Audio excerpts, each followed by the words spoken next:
গেল 15 বছর ধরে কোনো দ্বিপক্ষীয় সিরিজ খেলেনি পাকিস্তান ও ভারত।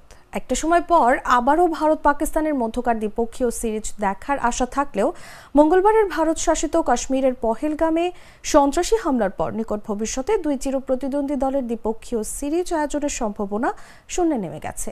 এই হামলার পর নতুন করে পাকিস্তানের বিপক্ষে দ্বিপাক্ষিক সিরিজ না খেলার ঘোষণা দিয়েছেন ভারতীয় ক্রিকেট নিয়ন্ত্রণ বোর্ডের সহ সভাপতি রাজীব শুক্লা।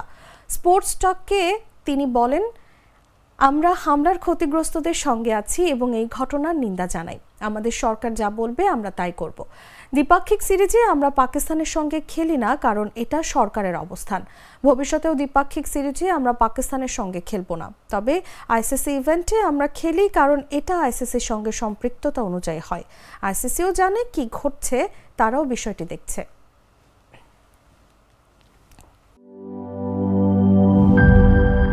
নাটা জেলি আর পানীয়র এক অসম কম্বিনেশন ড্রিঙ্কো। চিল থাকতে চান? ড্রিঙ্কো চাবান।